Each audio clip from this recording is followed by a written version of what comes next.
እኛ ወያኔን ፍለጋ እየተሮሯጥነ በድሩ በገደሉ እየተሰቀልነ ይያለ አቦይ ሰባተን ዋናው የወያኔ መስራች ሰባቱን የመሰረተው መልቀቅ ይራሱ አንድ የአማራ ህዝብ የአማራ ፋኖ የአማራ ልዩ ኃይል ጀግና የመከላከያ ሰራዊታችን ሞራል መጉዳት ነው። የአማራ ፋኖ በጣም ትልልቅ ጀብዶችን ፈጽሟል እና ብዙ ግንባሮችን ተሳትፏል። የአማራ ፋኖ ብዙ ድሎችንም ተቀናጅቷል። ብዙ ምሽጎችን ሰብሯል። የጠላትን አንገትም አስደፍቷል ማለት ነው። የሞትንበትን የታገልንበትን የሚያጠላሽ ነገር ከመንግስት ያያየን ነው። እኛ ሞተን የአማራ ህዝብ ይቀጥላል፣ ኢትዮጵያ ተቀጥላለች ብለን አምነን ስለምንታገል ነው። ከኛ ውስጥን ሰው ቢሰዋብንም ከነሱ ግን አይቀጡት ቅጣት ተቀጣዋል። ላሊበላን በመጀመሪያ እኛ ነን የረገጥነው የተቆጣጠርነው። ሻለቃ ደረጀ በላይና ሻለቃ ይሸሽም ዮሐንስ የሚመሩት የአማራ ፋኖ ድጋሜ ሲያዝም በሶስተኛ ቀኑ ነፃ ያወጣ ነው እኛ ነን። የአማራ ፋኖ እንደሚታወቀው በሄደበት አያሳፍርም። በዛው ላይ ደግሞ ሴራዎች እንዳሉ ለማንም ግልጽ ነው። ወደዚህ ተመልሰናል። እኔ በበኩሌ በመመለሳችን ደስተኛ አይደለሁም። መቆሙ ላይ ቅሬታ አለ። ብንቀጥል ሁሉ የተሻለ ውጤታማ ልንሆን እንችላለን ሚል ሐሳብ አለ። እኛ ጀመርን እንጂ አልጨረስነው። ጠላት ሊጨርስ ይችላል፣ እኛ ግን አልጨረስንም። ገና ነው። ለህዝባችን እንቆማለን፣ እንደራጃለን፣ ያው እንዘምታለን ማለት ነው። ክፉ ነገር እንደመጣ የምናውቀው ነገር ነው። እንደሚመጣም የገመትነውም የጠበቅነውም ነው። ወደ አንድ የምንሰበሰብበት አንድ ትንፋሽ የምንተነፍስበት ሰዓት ላይ ነው ያለነው። እኔ በእኔ በኩል የትግራይ ጉዳይ ቀላል ነው ስልህ በፖለቲካ ቢፈቱንም በያዝነው ነፍጥ ግን እናሳያቸዋለን። ላለመጋጨት ወይም ደግሞ ላንተ ላለመቀለበስ ብለን ነው እንጂ እኛ ትግራይ ለመግባት አቅቶን አይደለም። የተኛ ሰው እንድነሳ እንፈልጋለን። የአማራ ጉዳይ ያገባኛል ያለ ሰው ስራ እየሰራልን አይደለም። እኛ መተኮስ ነው፣ ነፍጥ አንግበን መምታት ነው የኛ ስራ። ይሄ ካልተደራጀ የአማራን ማዳን አንችልም፣ ኢትዮጵያን ማዳን አንችልም። ተደራጅተን በሚገባ እናቸንፋለን። አሁንም እናቸንፋለን። አካሄዱ እየተቀየረ ነው። ወያኔ መንግስት የታሰረውን እኛ እንይዛለን፣ ይማረካል፣ ይታሰራል፣ በጎን ተፈቶ መጥቶ ይዋጋናል። የጋሸና ምሽግ እንዳይሆን ተደርጎ የተሰራውን አፍርሰን ገብተናል። ላሊበላን ተቆጣጥረናል። ሰቆጣን፣ አበርገሌን ሁሉ በእኛ ቁጥጥር ስር አድርገን ይመጣል። ገብቶናል። ሁሉም ነገር ሴራው እንደቀጠለ ነው። ምንም መፍራትም አያስፈልግም። በምድር ላይ ያለ እውነት እስከሆነ ድረስ ማለት ነው። ህዝቡ ሊደራጅ ይገባዋል። እኛ ምን ወቅሰው የክልላችንን መንግስት ነው አጠገባችን ያለውን ማለት ህዝብ እያስፈጀ ያለውን ማለት ነው። የክልላችን መንግስት ከኛ ጎን ሊቆም ይገባል። ፋኖን ሊደግፍ ይገባል። ህዝቡን ሊያድን ይገባል። የማይሆንለት ከሆነ አይሆንልኝም ብሎ መልቀቅ አለበት። እንደራጃለን፣ እንወጣለን፣ ራሳችንን እንመክታለን ማለት ነው።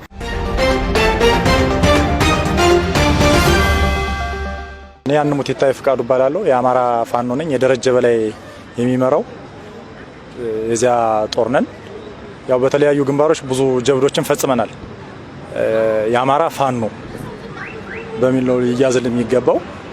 በመጀመሪያ ይሄ ጦር ወያኔ ጠንቅቆ የሚያውቀዋል። ምናልባት ታስታውሱ ከሆነ በሚዲያም ሰምታችሁ ከሆነ ጋይንት ላይ ደብረ ዘቢጥ ላይ በነበረው ውጊያ የደረጀ በላይ ጦር የደንቢያው አለ በግራ በኩል እያለ የኛ ወዳጅ የነበረ ለነሱ መረጃ ሲያቀብል የነበረውን ሰውዬ ያስታውሰው ካለ ይሄ ጦር ነው። ይሄ ጦር ያኔም አማራዊ ነው፣ አሁንም አማራዊ ነው። የአንድ ሰፈር ሰው የተሰበሰበበት አይደለም። ከዛን ጊዜ ጀምሮ በጥቅምት 24 ጀምሮ እስካሁን እየተዋደቀ ያለ ኃይል ነው። ኃይሉን እየጨመረ እያባዛ እየተዋደቀ ያለ ኃይል ነው። አሁን እኛ ከተቀላቀልነ ጀምሮ በሰቆጣ ግንባር ከ7 ከ8 ከተሞች በላይ አስለቅቀናል። ይህን ጀብድ ፈጽመን መንግስት እንደገና ደሴ የተያዘ ሲባል ዝውውር በሚለን ሰዓት መንግስት ነበር የሚያንቀሳቅሰን። ዝውውር በምንባል ሰዓት ግንባር ቀይረን ወደ ደሴ እንገባለን ስንል ከደሴ ወደ ጋሸና ግንባር አስገብተናል። ከጋሸና ግንባር በኋላ ድብኮ ላይ ዳውንት ላይ ብዙ ጦርነቶችን አካሂደናል። ብዙ ወንድሞቻችንን እናጠናል። እኛም ብዙ መስዋዕትነት አስከፍለናል። ከኛ ውስጥን ሰው ቢሰዋብንም ከነሱ ግን አይቀጡት ቅጣት ተቀጣዋል። እነሱ የሚመሰክሩት ነገር ነው። ከ4 ከ5 ሲኖ በላይ አስከሬኖች ነው የሄዱ። ከዚያ በመቀጠል እንደገና ግንባር በመቀየር መንግስት የሰጠን አቅጣጫ ተቀብለን ግንባር ቀይረን በላሊበላ ድብኮ የሚባል ቦታ ላይ ዋናው ጦሩ የነበረ በጋሸና ግንባር ነው። እኛ ቆረጣ ግቡ ብሎ መንግስት የሰጠን ትእዛዝ ተቀብለን ድብኮ ላይ ነበርነ። ላሊበላን በመጀመሪያ እኛ ነን የረገጥነው የተቆጣጠርነው። ሻለቃ ደረጀ በላይና ሻለቃ ይሸሽም ዮሐንስ የሚመሩት የአማራ ፋኖ ከሁሉም ከአራቱም አቅጣጫ አንድ ሰፈር የተሰበሰበበት ሳይሆን ከአራቱም አቅጣጫ የተሰባሰበ ጦር ነው። ድጋሜ ሲያዝም በሶስተኛ ቀኑ ነፃ ያወጣ ነው እኛ ነን። የአማራ ፋኖ በጣም ትልልቅ ጀብዶችን ፈጽሟል። ከአማራ ልዩ ኃይል ከጀግናው መከላከያ ሰራዊት ጋር ከአማራ ሚሊሻ ጋር በመሆን በጋራ በቅንጅት ያመጣነው ድል ነው ይሄ ድል ማለት ነው። እና ብዙ ግንባሮችን ተሳትፏል። የአማራ ፋኖ ብዙ ድሎችንም ተቀናጅቷል። ብዙ ምሽጎችን ሰብሯል። የጠላትን አንገትም አስደፍቷል ማለት ነው። ስሜ ፋኖ ጌታሰው ንጉሴ ይባላል። ከአማራ ፋኖ ያው ከደረጀ በላይ ሻለቃ ነው። ያው ማለት እንደ አጠቃላይ ስለ ጦርነቱ ስናወራ ያው ይሄን ያደረግን ለማለት ትንሽ ለኛ ይከብዳል።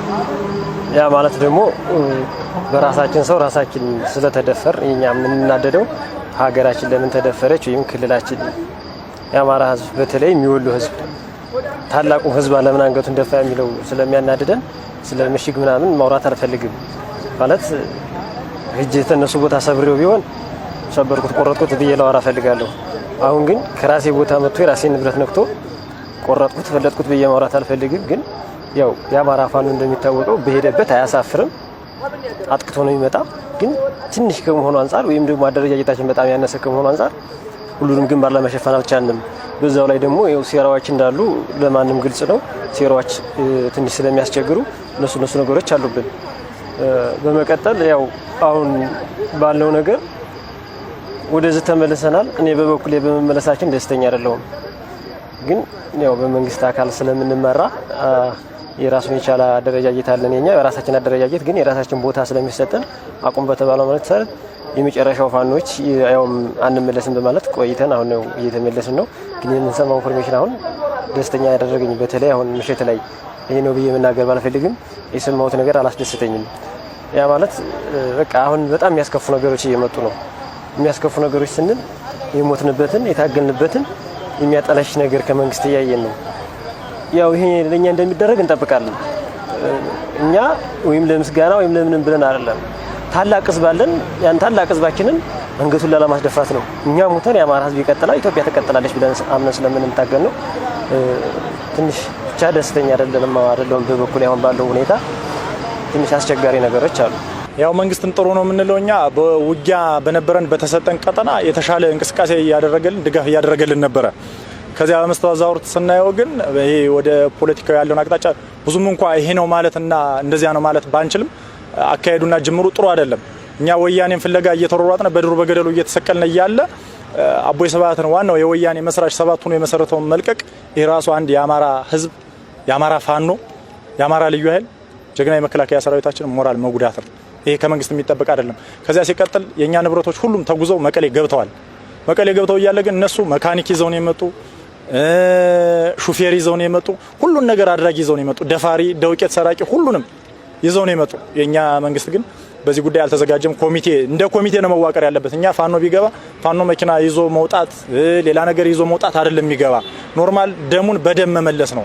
ጠላቱን በጥላቻ መንገድ መጥቶ መውጣት ነው። እኛ ከትግራይ ህዝብ ጋርም ሳይሆን ወያኔ ከሚባለው አማራን አጠፋለሁ ኢትዮጵያን አፈርሳለሁ ብሎ ከተነሳው ጋር ኃይል ጋር ስለሆነ ጸባችን ያንን ለማጥፋት ስለሆነ ብንገባም ይሄ ንብረት ነክ የሆነ ነገር ላይ መንግስትን ስለሚመለከት መንግስት አሁንም ቢሆን አደራጅቶ የሄዱበትን ንብረቶች የሰውንም ሳይሆን የሄዱበትን ንብረቶች በስነ ስርዓት ኮሚቴ አቋቁሞ መመለስ መቻል አለበት ብለን እናምናለን። እኛ እንደ አማራ ፋኖ ብንገባ መሳሪያ ይዘን ነው የምንገባ፣ ስንወጣ መሳሪያ ይዘን ነው የምንወጣ።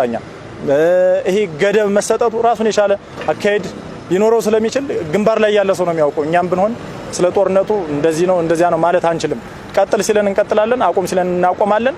ግን ደግሞ መቆሙ ላይ ቅሬታ አለን። ብንቀጥል ሁሉ የተሻለ ውጤታማ ልንሆን እንችላለን የሚል ሀሳብ አለን። ያው እንግዲህ አሁን ትግሉን ጨርሰናል ማለት አይደለም። ነገር ግን አሁን ላይ የተወሰነ ቆሟል። መንግስትም ያውቃል። በመንግስት ስር ነው ያለ ነው። መንግስት በሚሰጠን አቅጣጫ ነው እኛ የምንንቀሳቀሰው። አሁንም መንግስትን አሳውቀን ነው የመጣ ነው እዚህ ቦታ ላይ። ስንመጣ ግን ብንመጣም ከዚህ የበለጠ ይብስር አለብን። መተናል፣ እንደራጃለን። ከዚህ በላይ በስፋት ማለት ነው ኃይላችንን እናጠናክራለን። እኛ ጀመርን እንጂ አልጨረስነው። ጠላት ሊጨርስ ይችላል፣ እኛ ግን አልጨረስንም። ገና ነው። አማራ ክልል በኢኮኖሚ ወድሟል፣ ስነልቦናው ተጎድቷል፣ ጥቃትም ደርሶበታል። ከዚህ በላይም ሌላ የተደገሰለት ስላለን ከመንግስታችን ጎን በመሰለፍ ለህዝባችን እንቆማለን፣ እንደራጃለን፣ ያው እንዘምታለን ማለት ነው። ክፉ ነገር እንደመጣ የምናውቀው ነገር ነው። እንደሚመጣም የገመትነውም የጠበቅነውም ነው። ይሄ ጦርነት ሁለት አይነት ነገር አለው። አንድ ያው የተወሰኑ አካባቢዎችን በጣም ጎድቶብናል። ሁለት ደግሞ እንዳጠቃላይ እንደ ክልል ስናየው አድቫንቴጅ አለው። ያ ማለት ትውዳ እንደምንሰበሰብበት አንድ ትንፋሽ የምንተነፍስበት ሰዓት ላይ ነው ያለነው። ይሄ ስንል አሁን ኢቭን ያልነቃ ሰው አለ። በዚህ ሰዓት ካልነቃ ይሄን ሰው የማንቃት ስራ ደግሞ የኛ ስራ ነው። እያንዳንዳችን ያለንበት አካባቢ ማንቃት ነው። አሁን እኛ ያለንበት አሁን የምንመራው ሻለቃ አንድ አማራ ብለን ነው ተነስቶ ያለው ወይም ደግሞ ሌሎችም ጓዶች ወይም በሌላ ሻለቃ የሚመሩ ይኖራሉ። ይሄን ደግሞ በአንድ የመምራት እቅድ ያለን ይሄን ለማስቀጠል በየቦታው ያለው የፋኖ አባላትም ምሁራንም በቃ የአማራ ጉዳይ ያገባኛል የኢትዮጵያ ጉዳይ የኔ ነው ያለ ይሄን ፖለቲካውን በደንብ አስረድቶ አደረጃጀት ተሰርቶ በደንብ ተደራጅተን እንድንመክት ነው። ትግራይ አይደለም ስለ ትግራይ ተው የትግራይ ጉዳይ ምንም አይደለም ቀላል ነው። እኔ በኔ በኩል የትግራይ ጉዳይ ቀላል ነው ስለ ፖለቲካ ቢፈቱንም በያዝነው ነፍጥ ግን እናሳያቸዋለን። አሁን ፖለቲከኞች ወይም የመንግስት አካል የሚያመጣውን ትዕዛዝ ላለመጋጨት ወይም ደግሞ ላንተ ላለመቀለበስ ብለን ነው እንጂ እኛ ትግራይ ለመግባት አቅቶን አይደለም። ምንም ችግር የለውም እንገባለን። ግን ከሱ ብቻ ሳይሆን አሉ ሌሎች ጥላቶች አሉ በሚገባ የምናውቃቸው በግልጽ የመጡ ፊትኛው ማቅጣጫ ቢሆን እኛ መንቀሳቀስ አማራነት ፍረት የመሰለበት ጊዜ ግን የአማራ ህዝብ በደሙ ኢትዮጵያን ስለሚጽፍ ሀገሩን ስለሚያቃና አይከፋንም። እኛ ሙተት ትቀጥላለች ሀገራችን ብለን እናምናለን እና በዚህ የማስተላለፈው መልእክት ለአማራ ህዝብ የአማራ ህዝብ ታላቅ ህዝብ ነው፣ ታላቅ ነው። አሁንም ያ ማለት ይሙት እንኳን ኢትዮጵያ ብሎ የሚነሳ ህዝብ ካለን ታላቅ ነው። አሁን ሀገር ለማፍረስ አይደለም እኛ የምንሯሯጠው። አንዳንድ የመንግስት አካላት ፋኖ ከተደራጀ ተንኮል ይመስለዋል። እኛ ፋኖ ወይም እኔ ወይም አንተ አይደለም የሚያመጣ ነው። ሲወርድ ሲወረድ የመጣ የኢትዮጵያ ነው እንጂ አሁን ምናልባት የአማራ ትንፋሹ ሊሆን ይችላል፣ የኢትዮጵያ ደግሞ ህልውናዋ ነው። ምክንያቱም እኛ የምንዋጋው ከትግራይ ብቻ አይደለም። እንዳጠቃላይ በፖለቲካውም ከውጭ የሚወረወሩ ኃይሎች አሉ። እነሱን ሁሉ ነው መከተል ያለ። ያ ማለት እንዳጠቃላይ አማራን ታርጌት አድርጎ ስለመጣ የአማራ ህዝብ ካልፈረሰ ኢትዮጵያን ማፍረስ አንችልም ተብሎ ስለሚታመን የአማራ ህዝብ ደግሞ መቼም አይፈርስም፣ መቼም ኢትዮጵያን አናስነካም። ታላቅ ነን፣ አሁንም ታላቅ ነን። ያ ማለት አሁንም የተኛ ሰው እንድነሳ እንፈልጋለን። የተኛ ሰው አለ፣ በጣም የተኛ ሰው እንኳን አይደለም እዚህ ጥላት አፈሙዝና ባሩድ ያልሸተተው አካባቢ ቀርቶ ይደናል። ያው ባሩድ ከሸተታቸው ከተሰቃዩ ከተደፈሩት ከታረዱት አካባቢዎች እንኳን ጦርነት ለጥቅም እንደምንዋጋ አድርጎ የሚያወጣታል። ያ ማለት እኛ ተጎርተናል ማለት ነው። ምሁራን ስራ እየሰራ አይደለም። የአማራ ጉዳይ ያገባኛል ያለ ሰው ስራ እየሰራልን አይደለም። የኛ መተኮስ ነው፣ ነፍጥ አንግበን መምታት ነው የኛ ስራ።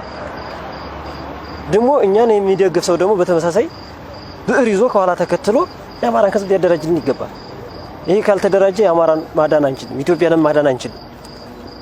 አሁን ጊዜው ደርሷል። ሁሉም ነገር ሰዓቱ ደርሷል። ሰዓቱ የደረሰው ደግሞ አሁን ተደራጅተን በሚገባ እናቸንፋለን። አሁንም እናቸንፋለን።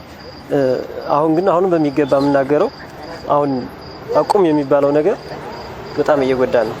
በጣም ስለ አእምሯችን ሞራላችን በጣም እየተነካ ነው። ማለት እነሱ የተደራጁ እንዲመጡ የሚመስል ነገር ነው ያለውና ከዚህ ጋር ቅሬታ አለን። ይሄን አስተካክሉልን እያልኩ ለመንግስት አካልም ጥሪ ያቀርባሉ። ያው እንዳጠቃላይ መንግስት ዞሮ ጦሩ የሚመራው የፌዴራል መንግስትና የክልሉ መንግስት በመናበብ ነው። ባለቤትነቱ የፌዴራል መንግስት ነው። ግን ደግሞ ዞሮ ጦሩን ሁሉንም ሰላም ሲሆን ጠላት፣ ችግር ሲመጣ ወዳጅ የሚያደርጋቸውን ኃይሎች ወደ አንድ መሰብሰብ አለበት። ይሄ አጉል ያልሆኑ አካሄዶች አሉ። ነገሩ ተከትሎ እንዳለ መቀጣጠል የነበረበትን ሰዓት ቸላ ይላሉ። ችግር ሲመጣ ደግሞ ያዙኝ ልቀቁኝ ይላሉ። አሁንም ቢሆን ችግር አለ መንግስት ላይ። አሁንም በወልቃይት ችግር አለ፣ በራያ ቆቦ አሁን በአሁኑ ሰዓት ችግር ተፈጥሯል። አካሄዱ እየተቀየረ ነው። ወያኔ መንግስት የታሰረውን እኛ እንይዛለን፣ ይማረካል፣ ይታሰራል፣ በጎን ተፈቶ መጥቶ ይዋጋናል። ስለዚህ አሁንም ቢሆን በራያ አይደለም በወልቃይትም ችግር አለ። በጣም ኃይለኛ ችግር አለ። 9 መድፍ አይደለም 10 መድፍ አይደለም 20 30 ይተኩሱብሃል። መጣው መሀል ሀገር ደብረ ብርሃን ገብተው አይደል እንዴ 9 እና 10 መድፍማ ቀላል ነው፣ ተራ ነገር ነው፣ ምንም አይደለም። ትቋቋመዋለህ። ያለ ኃይል ጠንካራ ኃይል ስለሆነ ይቋቋመዋል። ግን ደግሞ ድጋሜ አቀጥቅጠው ባህር ዳርና አዲስ አበባ እንዳይገቡም የስጋቻን ያለን ይሄ 9ኙ 6ቱ መድፍ ለኛ ምንም አይደለም። ከዚያ በላይ ያሳልፈናል። የጋሸና ምሽግ እንዳይሆን ተደርጎ የተሰራውን አፈሰን ገብተናል። ላሊበላን ተቆጣጥረናል። ሰቆጣን፣ አበርገሌን ሁሉ በእኛ ቁጥጥር ስር አድርገን ይመጣል። ግን ደግሞ ዘላቂ ስራ እንዴት መሰራት አለበት የሚለው በጣም ስጋት አለብን። እኛ ራሱ ቀጣይ እንደ አማራ ፋኖ እንዴት ተደራጅተን እንዋጋለን የሚለው መንግስትስ እንዴት ቦታ ሰጥቶ በምን መንገድ አስገብቶ ያዋጋናል፣ ዘላቂ ጠላታችን እንዴት ይጠፋል የሚለው ስጋት አለን። ነገሮቹ ሲበርዱ በእጀ ሲፈጀኝ በማንካ ሆኖብናል። ይሄ ነው አሁን ያለው ነገር። እንደኔ ለቅሶ ይበቃናል። ገብቶናል ሁሉም ነገር። ሴራው እንደቀጠለ ነው። ምንም መፍራትም አያስፈልግም። በምድር ላይ ያለ እውነት እስከሆነ ድረስ ማለት ነው። ህዝቡ ሊደራጅ ይገባዋል።